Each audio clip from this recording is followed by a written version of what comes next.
de madurando espiritualmente. Madurando espiritualmente. Y para eso vamos a buscar en Efesios capítulo 1. Efesios capítulo 1 del 15 al 23. Efesios capítulo 1 del 15 al 23. Usted se pone en pie para reverenciar la poderosa palabra del Señor, que dice de esta manera. Efesios capítulo 1, gloria al nombre del Señor, del 15 al 23.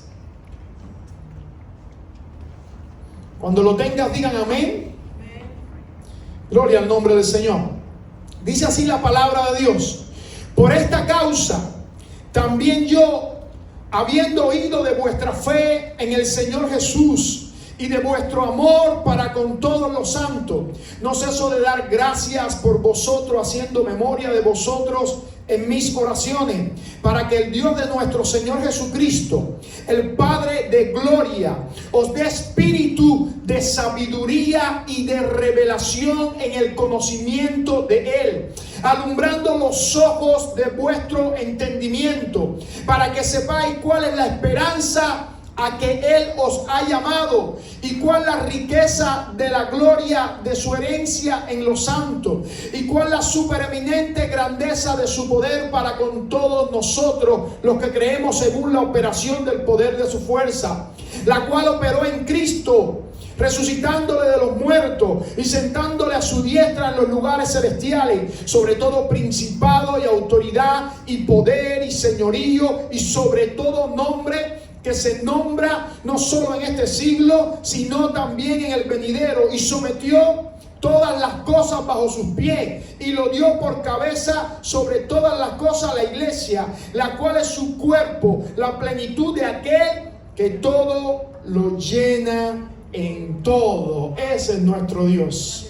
Oramos. Padre, te damos gracias por tu amor, por tu misericordia, por tu bondad, por tu fidelidad. Gracias por tu cuidado, Señor. Te pedimos que la palabra hoy nos alumbre, que la palabra hoy nos guíe, que la palabra hoy nos instruya, que la palabra hoy, Señor, una vez más, Padre, nos ministre a nuestro espíritu y podamos, Dios mío, entender el propósito por el cual hemos sido creados y la tarea que tú nos has dado para cumplir, Señor. Ayúdanos a recibir tu palabra de parte tuya, Señor. Ayuda al predicador a exponer tu palabra, Señor, en el nombre de Jesús. Amén y amén. Gloria al nombre del Señor. Sin duda estamos viviendo en momentos bien difíciles. Pueden tomar su asiento. Estamos viviendo en momentos bien difíciles donde las personas están desorientadas. Las personas están como que no creciendo espiritualmente. Las personas no están avanzando espiritualmente, se están quedando en un punto donde no hay progreso a la imagen de Cristo, no hay avance a la imagen de Cristo. Es como que si los cristianos estuvieran paralizados en sus sentidos espirituales. Dentro de la iglesia se empiezan a manifestar cosas de la carne, obras de la carne, bendito sea el nombre del Señor. Y estas obras de la carne no nos hacen avanzar, no nos hacen crecer, no nos hacen manifestarnos como la iglesia de Cristo. Ahí usted tiene los textos: Gálatas capítulo 5, verso del 18 al 22, y Colosenses capítulo 3 del 5 al 9, donde habla que todo pleito, toda ira, toda disensión, todo enojo, toda fornicación, todo adulterio, y empieza a mencionar varias obras de la carne, debe ser quitada del pueblo de Dios, debe ser movida del pueblo de Dios. ¿Por qué? Porque nosotros necesitamos llegar a la estatura del conocimiento de Cristo Jesús. Algunos, cuando reciben la salvación, se quedan paralizados en la regeneración. Ahí dice Tito que cuando nosotros recibimos la salvación es como un paquete de regeneración y renovación. Muchos piensan que creer en el Señor ya es suficiente y se paran en la regeneración y se despreocupan de la renovación, de transformarse a la imagen de Cristo Jesús. Segunda de Corintios capítulo 3, verso 18 dice que todos mirando a cara descubierta como en un espejo la gloria del Señor, somos transformados de gloria en gloria como por el Espíritu del Señor. Como por el Espíritu del Señor.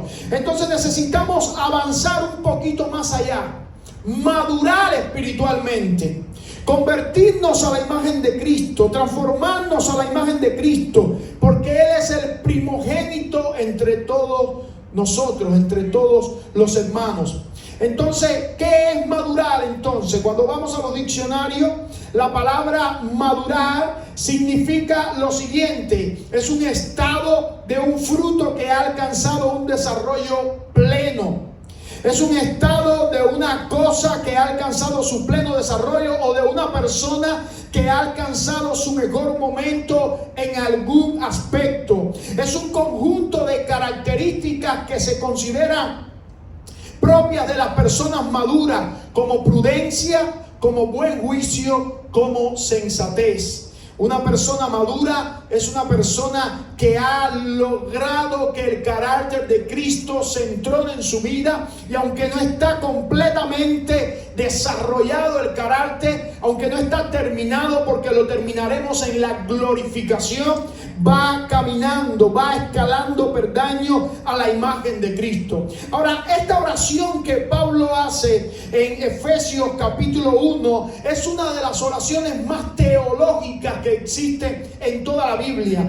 Es una oración con un profundo significado espiritual al cual nosotros le tenemos que prestar suma atención. Él ora en el capítulo 3 del verso 14 al 21 para que Dios dé amor en Cristo Jesús a los hermanos. Pero en el capítulo 1 ora para que Dios le dé a los hermanos espíritu de revelación y espíritu de sabiduría en el conocimiento de Él. Pablo ora.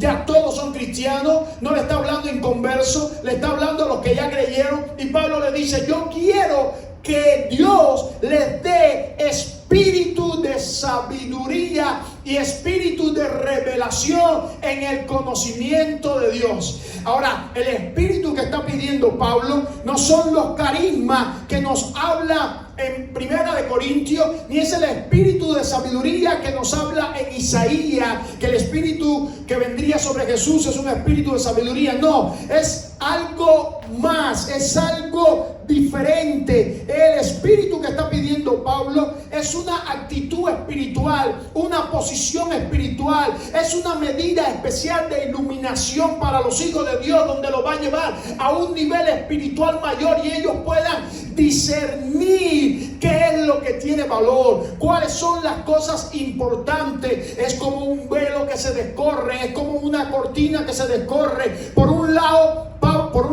Pablo pide revelación y por otro lado pide sabiduría. La revelación tiene que ver con la comunicación del conocimiento. La sabiduría tiene que ver con la aplicación de ese conocimiento. Bendito sea el nombre del Señor. Ahora, cuando Pablo está diciendo: yo quiero que tú le des a la iglesia espíritu de revelación y espíritu de sabiduría, le está diciendo: en el conocimiento tuyo no hay sabiduría, no hay revelación que no sea en el conocimiento del Señor. Y usted lo puede ver en la vía positiva, en el PowerPoint, que ahí el conocimiento y la sabiduría salen de un ginosco. La palabra que se usa de conocimiento es ginosco. A todo lo largo de este año hemos estado hablando acerca del conocimiento de Dios, acerca de saber más de Dios, acerca de relacionarnos más con Dios, acerca de apegarnos más a Dios. Bendito sea el nombre del Señor. Ahora, ese ginosco no viene solamente por un conocimiento intelectual. no viene por un conocimiento aprendido en mi cabeza. Ese ginosco viene por una interacción con Dios, por una relación con Dios, por conocer a Dios íntimamente. Oh, el Señor Jesús dijo en Juan capítulo 17 verso 3: y esta es la vida eterna, que te conozcan a ti, el único y verdadero Dios, y a Jesucristo su Hijo, a quien has enviado. La vida eterna no es que vengas a la iglesia. La vida eterna no es que te vistas de una manera. La vida eterna no es que des tu dinero. La vida eterna es que tú puedas conocer a Dios en espíritu y en verdad. El espíritu de verdad, al cual el mundo no puede recibir porque no le ve ni le conoce, pero vosotros le conocéis porque mora en vosotros y estará en vosotros. No tienes que hacer grande esfuerzo por conocer a Dios. Jesús dijo que el espíritu de verdad está en nosotros y mora con vosotros, y que el mundo no lo conoce, pero nosotros le conocemos. Bendito sea el nombre del Señor. Alabado sea el nombre de nuestro Dios. Job, el hombre, siempre me gusta poner de ejemplo a este hombre Job, el hombre fiel, el hombre recto, el hombre prudente. Todavía Dios le quería sumergir un poquito más en su conocimiento. Le llevó a pasar momentos difíciles, y Job termina escribiendo estas palabras: yo conozco que todo lo puedes y que no hay pensamiento que se esconda de ti. ¿Quién es el que oscurece el consejo sin entendimiento? Por tanto, yo hablaba lo que no entendía cuando me quejaba. Paréntesis, cosas demasiado maravillosas para mí que yo no comprendía. Oye, te ruego, hablaré, te preguntaré y tú me enseñarás. De oída te había oído, mas ahora mis ojos te ven. Por tanto, me aborrezco y me arrepiento en polvo y ceniza. Esa acción de Job de conocer más al Señor le hizo crecer más espiritualmente, le hizo elevarse en su nivel de conocimiento a Dios, le hizo entender el verdadero significado de las cosas importantes, le hizo aprender a discernir entre lo material y lo espiritual. Le hizo aprender a discernir entre lo momentáneo y lo eterno. Bendito sea el nombre del Señor. Entre la apreciación de otras personas y la apreciación de Dios. Entre la estima de otras personas y la estima de Dios. Le dio conocimiento de Dios. Aleluya. Ese conocimiento de Dios lo podemos también ver en las palabras del apóstol Pablo, cuando dice de esta manera: aunque yo tengo también de qué gloriarme en la carne, si alguno piensa que tiene de qué confiar en la carne, yo más, circuncidado al 8º día, del linaje de Israel, de la tribu de Benjamín, hebreo de hebreos, en cuanto a la ley fariseo, en cuanto a celo perseguidor de la iglesia, en cuanto a la justicia que es en la ley irreprensible. Pero cuántas cosas eran para mi ganancia, las he estimado como pérdida por amor de Cristo, y ciertamente aún estimo todas las cosas como pérdida por la excelencia del conocimiento del ginosco de Cristo Jesús mi Señor, por amor del cual lo he perdido todo y lo tengo todo por basura para ganar a Cristo. Cuando tú conoces a Cristo, todas las otras cosas quedan por basura, y la palabra que usa en griego es un poquito más fuerte, es estiércol. Todo queda como una basura cuando tú puedes conocer a Dios. Pablo escribe de nuevo en 2 Corintios capítulo 2 verso 14 y dice: mas a Dios gracia, el cual nos lleva siempre en triunfo en Cristo Jesús, y por medio de nosotros manifiesta en todo lugar el olor de su conocimiento. Cuando tú eres una persona que conoces a Dios en intimidad, personalmente, las personas lo saben, lo huelen, lo pueden identificar y quieren apegarse a ti, y quieren que tú le transmitas ese conocimiento, que tú le ministres ese conocimiento, que tú le ministres la profundidad que tú tienes en Dios. Las personas pueden identificar que tú no eres un hipócrita. Tú has conocido a Dios, tú sabes que las personas saben que tú tienes la presencia de Dios y quieren que tú la des. Por eso es tan importante que nosotros podamos transmitir el conocimiento de Dios a otras personas. Pablo pasaba por Atenas y ellos tenían muchos dioses, eran politeístas, adoraban cualquier cosa, y había una inscripción que decía: al Dios no conocido, al Dios que no conocemos, y ellos adoraban a ese Dios que no conocían. Ahora, tristemente la iglesia de Cristo hoy está adorando a Dios y no conoce a Dios. Está adorando a Yahweh y no conoce a Yahweh. Está adorando al Espíritu Santo y no conoce al Espíritu Santo. Está adorando a Jesús y no conoce a Jesús. Por lo tanto, Pablo ora con un clamor intenso. No es cualquier oración, es una oración que sale del corazón, y le dice al Señor: yo te pido que tú le des espíritu de sabiduría y de revelación en el conocimiento tuyo. Yo te pido que tú le des ese espíritu de revelación. Es una cortina que se corre para que tú puedas ver, y de sabiduría es una aplicación del conocimiento que tú tienes de esa revelación, pero que se la des en el conocimiento tuyo. No en un conocimiento intelectual, es en el conocimiento personal tuyo. Bendito sea el nombre del Señor. Y ahora viene el resultado: para que se le abran los ojos del corazón, para que se le ilumine los ojos del entendimiento. Hasta que Dios no viene a nuestra vida, podemos estudiar mucha Biblia, pero no sabemos nada de Dios. Hasta que Dios no viene a nuestra vida, podemos oír mucho de Dios, pero no sabemos nada de Dios. Podemos ir mucho a la iglesia, pero hasta que Dios no se revele personalmente en nuestra vida, no sabemos nada de Dios. Bendito sea el nombre del Señor. Ahora, hay 3 razones que Pablo incluye en el texto, por lo cual ese conocimiento de Dios es tan importante, para que nosotros podamos saber 3 cosas importantes. Y la primera la dice en el verso 18, si está conmigo, del capítulo 1 de Efesios: para que sepáis cuál es la esperanza a que Él os ha llamado. Para que sepáis cuál es la esperanza a que Él os ha llamado. Hasta que tú no conoces a Dios, no puedes saber la esperanza a que Él te ha llamado. Tú tienes una esperanza. Tú tienes o debes tener una esperanza que ha venido implícita con el conocimiento de Dios. Y esa esperanza se constituye en una doctrina básica de la iglesia. Hoy usted no oye hablar mucho acerca de la esperanza del cristiano, porque los cristianos viven más enfocados en las cosas terrenales que en las cosas espirituales. Por eso la Biblia nos habla a todo lo largo y ancho del Nuevo Testamento: quitar las cosas del mundo, la vista del mundo y ponerla en la de arriba. No hagan riquezas en el mundo, hagan riqueza arriba.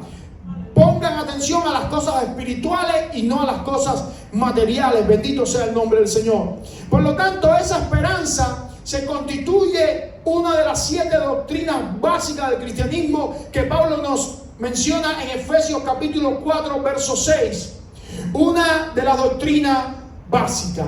Número 1, hay 7 doctrinas: un Dios y Padre, que es nuestro Señor, que es nuestro Dios el Padre, un Señor, que es nuestro Jesucristo, un Espíritu, que es el Espíritu Santo de Dios, una fe, que es la fe que hemos tenido al leer la bendita palabra del Señor, un cuerpo, que es la iglesia, un bautismo en inmersión como un testimonio que somos una nueva criatura, y una esperanza bendita, una esperanza gloriosa que cada uno de nosotros debe abrigar y debe tener en el corazón. Esa esperanza es el deseo eminente del retorno de Cristo por su iglesia. Esa esperanza es el deseo que los muertos en Cristo van a resucitar primero, y luego nosotros, los que habremos quedado, seremos juntamente con ellos arrebatados en el cielo y estaremos para siempre con el Señor. Una esperanza que es que todos juntos como iglesia de Cristo estemos en el tribunal de Cristo recibiendo la recompensa por nuestras obras. Una esperanza es que nos juntemos con los ángeles, con los querubines, con los serafines, para adorar juntos al Señor. Una esperanza es que podamos vivir eternamente en la ciudad, la nueva Jerusalén que Dios ha preparado para nosotros. Una esperanza que es que los ángeles aprendan de nuestra adoración, porque nosotros podemos cantar redimidos y ellos no adoran al Señor como redimido. Una esperanza que es la transformación gloriosa que se va a hacer consumada cuando lleguemos al cielo, y es la transformación a la imagen de nuestro Señor Jesucristo. Por lo tanto, los cristianos en el libro de los Hechos no se saludaban Dios te bendiga, se saludaba Maranata, una frase arameica que quería decir conságrate, santifica y predica, porque Cristo viene pronto.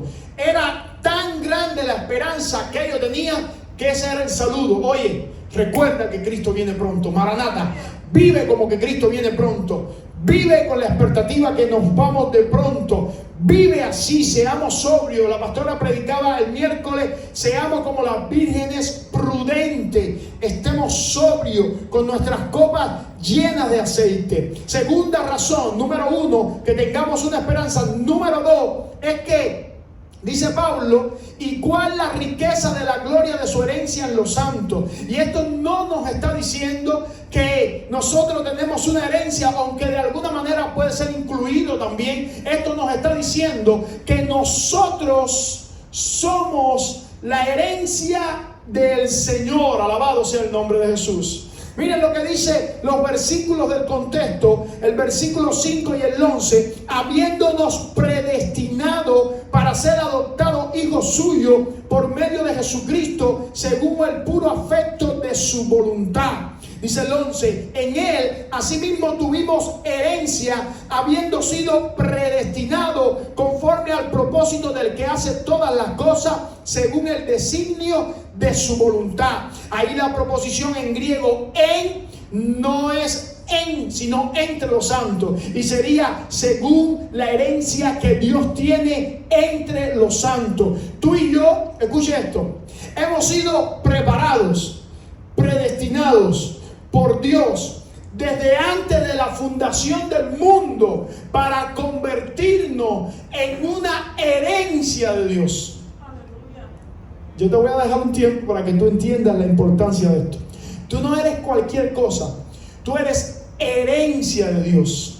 Como iglesia hemos sido predestinados para ser herencia de Dios. Herencia de Dios. Dios nos ha elegido como iglesia para ser herencia de Él. Dios se goza de tenernos a nosotros como herencia. En la eternidad pasada, Dios nos preparó como herencia. En la eternidad futura, Dios disfrutará de nosotros y nosotros de Él como herencia que somos. Y en el lapsus de las dos eternidades, tú y yo estamos en un proceso de transformación a la imagen de Cristo para ser herencia de Dios consumada en los cielos. Para eso tú necesitas espíritu de revelación y espíritu de sabiduría para saber quién tú eres. No eres cualquier cosa, tú eres herencia de Dios. Algunos muchas veces pasan por crisis y dicen: Dios no me ama, Dios no me mira, Dios no me atiende, Dios no me oye. Es que no han recibido alumbramiento de parte de Dios. No han recibido lo que se necesita para entender que son herencia. Bendito sea el nombre del Señor de Dios. Lo tercero, dice: ¿y cuál la supereminente grandeza de su poder para con nosotros los que creemos, según la operación del poder de su fuerza? Ahora Pablo está pidiendo que cada cristiano pueda entender el poder de Dios que ha sido derramado en sus vidas, y para que ellos puedan entender la supereminente grandeza de tu poder que está en ellos. Bendito sea el nombre del Señor, que fue la misma, termina de decir Pablo, que la que operó en Jesús. Ahora, los teólogos creen que la mayor manifestación del poder de Dios se manifestó cuando resucitó a Jesucristo de entre los muertos. Ahora Pablo está diciendo que en cada cristiano vive la dimensión del poder de Dios que resucitó a Jesucristo de entre los muertos, vive en cada uno de nosotros. Y según los estudiosos, no hay en todas las escrituras una mayor acumulación de epítetos para describir el poder y la manifestación de Dios. Primero que usa es hiperbillón, que viene de la palabra hipérbole, que es exageración. Ahí el poder de Dios está de una manera exagerada en tu vida cuando tú te conviertes a Él. No sé si tú lo sabías. Por eso Pablo habla, para que tengas espíritu de revelación y de sabiduría, porque algunos no saben que tienen el poder de Dios con ellos. La segunda palabra es megatón, que quiere decir grandeza. La tercera palabra, dunamis, usted la conoce, que quiere decir poder. La cuarta palabra, energía, que quiere decir actividad eficaz. La cuarta palabra, kratos, que quiere decir soberanía. Y la quinta palabra, ischus, que quiere decir fuerza. Todo eso que actúa en Jesús, todo eso está en ti y está en mí. Tú no necesitas pedir para que Dios venga y te dé poder. Tú no necesitas pedir para que Dios venga y te dé fuerza. Tú no necesitas pedir para que Dios venga y te dé algo extraordinario. No. Cuando tú recibiste a Jesús y el Espíritu Santo vino sobre ti, tú recibiste este paquete. Tú necesitas espíritu de revelación y de sabiduría para tú entender lo que ya tú tienes en Dios. Yo no sé si tú puedes entender esto, pero ahí Pablo nos está hablando acerca de la identidad. Pablo pide espíritu de revelación y de sabiduría para que nosotros podamos entender nuestra identidad. La palabra identidad se puede describir en tres pensamientos: quién soy, qué tengo y qué puedo. Ahora, lo primero que Pablo dice es que nosotros podamos entender la esperanza que tenemos. Ahora, ¿qué tengo? Una esperanza. Maranata, Cristo viene por ti. Si sales ahora mismo y te arrolla un carro, no importa, tú vas directo para el trono, tú vas directo para el cielo, y ahí delante del trono vas a estar delante de la presencia de Dios. Lo segundo, ¿quién eres? Tú eres una herencia de Dios, no eres cualquier cosa, tú eres una herencia de Dios. Lo tercero, ¿qué puedes? Todas las cosas, porque el mismo poder que resucitó a Jesús está en ti. Por lo tanto, tú tienes una herencia, tú tienes una esperanza, tú eres una herencia y tú puedes todas las cosas. Esa es la oración de Pablo para nosotros. En esta oración Pablo incluye elementos objetivos, como conocer a Dios, la esperanza que tenemos y la herencia que somos, y subjetivo, que se alumbren los ojos del entendimiento y que Dios nos dé poder. Ahora, muchas veces nosotros queremos lo subjetivo, que se alumbre nuestro entendimiento y el poder se manifieste en nosotros, y no queremos lo objetivo. Primero viene lo objetivo y después viene lo subjetivo. Si yo no conozco a Dios, que es lo objetivo, no puede venir lo subjetivo, que es manifestación del poder de Dios. Yo no puedo orar por los enfermos y se sanen si yo no conozco a Dios. Yo no puedo echar fuera a los demonios si yo no conozco a Dios. Yo no puedo vencer la tentación si yo no conozco a Dios. Yo no puedo estar en victoria si yo no conozco a Dios. Primero yo necesito lo objetivo, y luego, después de lo objetivo, viene lo subjetivo, que se alumbre mi entendimiento y que yo pueda tener el poder de Dios y la manifestación de Dios en nosotros. Terminamos con la parte posterior de esta escritura, que dice que el Señor puso por cabeza a Jesús sobre todo principado, toda potestad, sobre todo nombre, sobre todo imperio, sobre todo trono. Bendito sea el nombre del Señor. Ahora, uno de los 4 nombres de nuestro Dios en el Antiguo Testamento era Yahweh, que quiere decir el gran yo soy. Otro era Elohim, que quiere decir el juez. Otro el Shaddai, que quiere decir el todopoderoso. Y uno de esos nombres era, ¿cuál era? El que dice Señor, ¿cuál era? Adonai. Muy bien. El Adonai habla del gobierno de Dios, del señorío de Dios.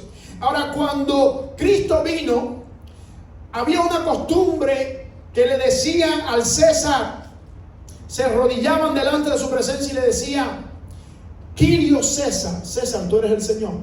Ahora, los cristianos empezaron a tener problemas porque cuando aceptaron a Jesús, ahora pusieron a Jesús como Señor, y cuando pasaban por delante de César no querían arrodillarse porque el único Señor de ellos era Jesús. Ahora, ellos tenían un problema con eso, por eso lo empezaron a perseguir, los empezaron a matar, empezaron a torturarlos, porque ellos habían entendido que el único que podían tener como Señor era a Jesús. Por eso los cristianos, cuando Pedro da su primer sermón, le dice: ¿qué haremos, hermano? Dicen: reconozca que Cristo es el Señor, es el más grande, es el que toma el timón de nuestras vidas. Ahora, esto quiere decir que como Cristo es Señor, nosotros somos sus esclavos. En el Antiguo Testamento habían tres posiciones para esclavos. Estaba el jornalero, el que trabajaba por dinero. Estaba el esclavo de los 6 días, el que tenía una deuda y se entregaba para trabajar, para saldar esa deuda. Pero había un último tipo de esclavo y era doulos. Este último tipo de esclavo era el que había trabajado por 6 años y al final de los 6 años el amo o el que le tenía como esclavo tenía que devolverle la riqueza y tenía que devolverle el ganado y tenía que enviarlo. Pero este esclavo, este doulos, escuche esto, se había sentido tan bien con su amo, había tenido tanta compenetración con su amo, que al final de los 6 años le decía al amo: no, yo quiero quedarme siendo tu esclavo eternamente y para siempre. Y este era el doulos. El Señor cogía y le llevaba delante de un sacerdote, el cual horadaba su oreja con una lesna, con un puñal de acero, y ponía una marca. Y esta marca servía como señal de que este hombre era doulos de ese señor. Ahora, ese esclavo no tenía la misma posición que los otros esclavos. Ese esclavo pasaba a vivir en la casa de su señor, pasaba a ser mayordomo de su señor, pasaba a sentarse en la mesa de su señor y pasaba a administrar los bienes de su señor. Nosotros tenemos una cabeza que es el Señor y nos hemos convertido en esclavos de Cristo. Y como esclavos de Cristo, ahora Jesús le dice: ya no sois más mis esclavos, ahora vienen a ser mis amigos. Hemos sido un tipo de esclavo doulos, que hemos tenido la bendición de acercarnos a la mesa del Señor, de disfrutar de las bendiciones del Señor, de acercarnos a nuestro Dios. Y hemos tenido tales bendiciones como administrar las cosas de nuestro Dios. Por eso todo lo que nosotros tenemos en nuestra vida, sea dinero, sea familia, sea bienes materiales, sea ministerio, sea lo que sea, son de nuestro Dios. Y nosotros somos administradores de las cosas de nuestro Dios.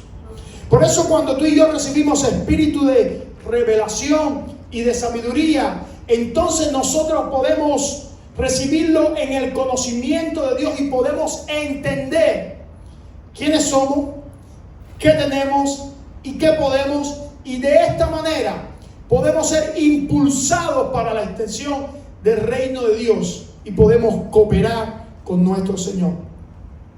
En otras palabras, lo que he querido predicarte es que tú necesitas acercarte a Dios. Necesitas conocer a Dios en intimidad. Necesitas tener relación con Dios en intimidad. Necesitas personalmente conocer a Dios, más que una religión, más que una tradición, más que una institución. Porque hasta que tú no conozcas a Dios, ese espíritu de sabiduría y de revelación no vendrá. No se te caerá la cortina de incredulidad. No podrás actuar en tu vida sabiamente. ¿Sabes qué cosa es la sabiduría? Mencionábamos que es la aplicación del conocimiento, pero no es un conocimiento teórico, es un conocimiento experimental de Dios. Puedes estudiar la Biblia de principio a fin, tener mucho conocimiento, pero si no conoces a Dios, no vas a lograrlo. Tú y yo necesitamos conocer a Dios. Y la buena noticia es que Él está ahí esperando por nosotros. La Biblia dice en Santiago capítulo 5 que el Espíritu de Dios nos anhela celosamente. Bendito sea el nombre del Señor.